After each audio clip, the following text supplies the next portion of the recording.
चलिए तो शुरुआत करते हैं आज की इस वीडियो की। और आज की वीडियो का टॉपिक है कि what to do after 10th, यानी कि अब आपका 10th हो चुका है और 10th के बाद अब क्या करना होगा इसके बारे में हम जानेंगे। तो चलिए शुरुआत करते हैं वीडियो की।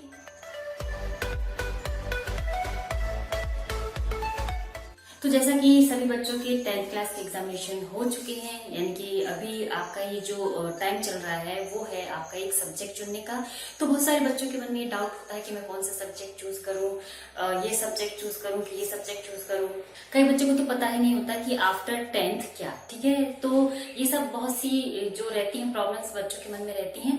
तो आज हम इसी टॉपिक पर बात करेंगे। तो सबसे पहले देखिए, आफ्टर 10th के बाद में जो डिसीजंस लिए जाते हैं बच्चों से, सबसे पहले तो डिसीजन होते हैं उनकी मार्क्स पर, यानी कि कई बच्चे जब उनके जो मार्क्स आते हैं, जो परसेंट आ जाते हैं, उस बेस पर क्या करते हैं, अपना सब्जेक्ट सिलेक्ट करते हैं। सपोज अगर किसी के बहुत ही अच्छे सब्जेक्ट में नंबर आते हैं, मतलब ऑल सब्जेक्ट में बहुत ही अच्छे नंबर आते हैं, तो वो क्या सोचता है कि मैं साइंस स्ट्रीम चुनूंगा, ठीक है। ये नहीं पता कि उसे साइंस में कुछ करना भी है नहीं करना है, ठीक है। इसके बाद में कुछ बच्चे कॉमर्स लेते हैं और कुछ, तो हम बात कर लेते हैं सबसे पहले कि आफ्टर 10th जो सबसे पहला जो स्ट्रीम होता है, यानी कि जो ज्यादातर जो बच्चे होते हैं वो पसंद करते हैं, वो स्ट्रीम है आपका साइंस। जी हाँ, तो सबसे पहला पसंदीदा जो कोर्स माना जाता है वो है आपका साइंस। वाई? बिकॉज साइंस करने के बाद एज अ प्रोफेशनल काफी कैरियर ऑप्शंस आपके सामने खुल जाते हैं, लाइक इंजीनियरिंग, डॉक्टर, ठीक है, फार्मा कंपनीज हो गई एंड काफी अच्छे अच्छे ऑप्शंस होते हैं। तो ज्यादातर जो बच्चे होते हैं जो बहुत ही अच्छे नंबर से लेकर आते हैं, तो क्या करते हैं, साइंस लेते हैं। साइंस में भी आपके पास दो ऑप्शन होते हैं, या तो आप मेडिकल लाइन चुन लीजिए या तो आप नॉन मेडिकल। अब नॉन मेडिकल में क्या होता है, तो नॉन मेडिकल लाइन होती है जहां पर आपको फिजिक्स, केमिस्ट्री एंड मैथमेटिक्स, ठीक है, यानी कि जहां पर आपका मैथ्स होगा वहां पर आपका ये नॉन मेडिकल कहलाएगा। और अगर हम मेडिकल लाइन में जाते हैं तो वहां पर आपका फिजिक्स, केमिस्ट्री में बायो होगा, ठीक है। तो जहां पे बायो बच्चे अगर बायो लेना चाहते हैं आप, तो आप एज अ मेडिकल लाइन में जा रहे हैं, यानी कि आफ्टर 10th अगर आपने साइंस में नॉन मेडिकल लिया है, तो आफ्टर जब आपका 12th कंप्लीट होगा तो कैरियर ऑप्शन में मैं बता देती हूँ। सबसे पहला तो कैरियर ऑप्शन होता है नॉन मेडिकल वालों के लिए इंजीनियरिंग, ठीक है। इंजीनियरिंग के लिए आपको जेईई एडवांस देना होगा, जहां से आप पहुंच जाएंगे IITs, IITs, NITs में, ठीक है। एज अ इंजीनियर एक अच्छा ऑप्शन है आपके सामने। नहीं तो फिर आगे चल के आप as a BSc graduation degree ले सकते हैं, ठीक है। तो ये हो गया आपके नॉन मेडिकल के लिए, बहुत सारे ऑप्शन हैं। इसके बाद हम चलते हैं मेडिकल वालों में। तो देखिए, मेडिकल वालों का आफ्टर 10th अगर आपने ये मन बना लिया है कि एज अ कैरियर आप एक डॉक्टर बनना चाहते हैं या नर्स बनना चाहते हैं, तो आपके सामने है बायो, यानी कि आप मेडिकल कोर्स चुन लीजिए। यानी कि तो जो आपका बायो होगा उसमें आपका क्या रहेगा, फिजिक्स, केमिस्ट्री एंड बायो। यहाँ पर 3 सब्जेक्ट रहेंगे, मैथ्स यहाँ पर हट जाएगा, जस्ट वैसे ही होगा आपका मैथ्स, केमिस्ट्री और physics as a non medical, ठीक है।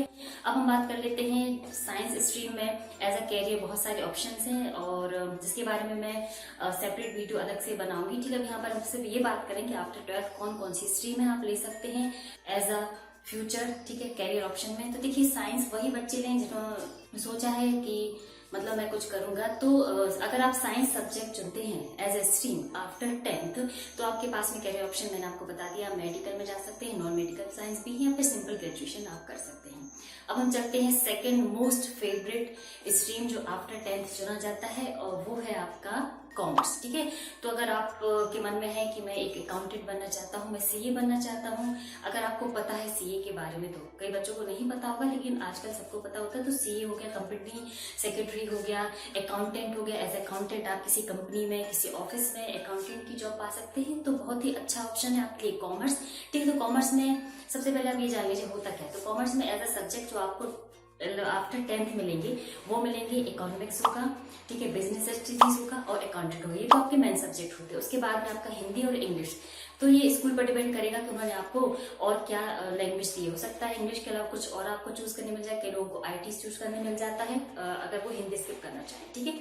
अब हम बात कर लेते हैं कि कॉमर्स वालों के लिए वही आफ्टर 10th अगर आप कॉमर्स चूज करते हैं, तो एज अ आफ्टर 12th आपके पास कैरियर ऑप्शन CA का है, अकाउंटेंट बन सकते हैं, कंपनी सेक्रेटरीज बन सकते हैं, HR डिपार्टमेंट में मैनेजर बन सकते हैं, ठीक है, या फिर सिंपल BCom आपके पास एक डिग्री कोर्स हो जाएगा। तो आफ्टर 10th के बाद कॉमर्स, और आफ्टर 12th जब आप कॉमर्स कंप्लीट कर लेंगे तो आपको ऐसा एक सिंपल अगर डिग्री करना चाहते हैं तो आप BCom का कोर्स कर पाएंगे, ठीक है।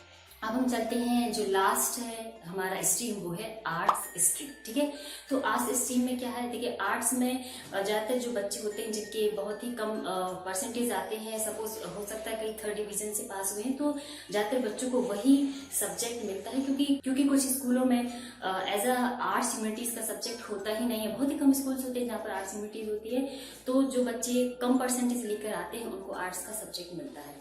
पर ये जरूरी नहीं है, अगर आज के समय में एक अच्छा परसेंटेज वाला भी आर्ट्स स्ट्रीम में जा रहा है, बिकॉज यहाँ पर बहुत अच्छी अपॉर्चुनिटीज हैं आज के समय में। तो सबसे पहले बात कर लेते हैं कि आर्ट्स सब्जेक्ट में कौन कौन से सब्जेक्ट होते हैं। तो देखिए आर्ट्स में आपका होता है हिस्ट्री, ज्योग्राफी, ठीक है, और इकोनॉमिक्स भी इसमें आ जाता है, पॉलिटिकल साइंस होती है, सोशियोलॉजी होती है, ठीक है।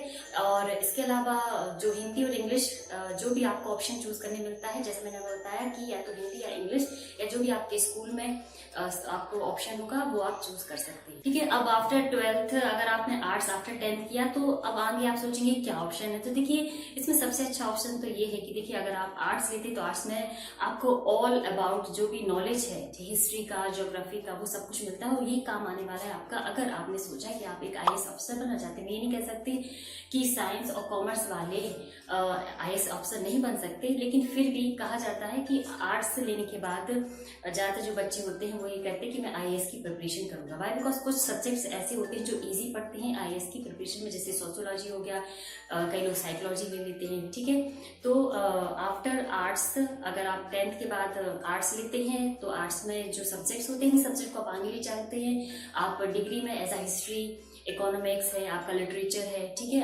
अगर आपने आफ्टर 10th आर्ट्स लिया है तो कैरियर ऑप्शन क्या होगा।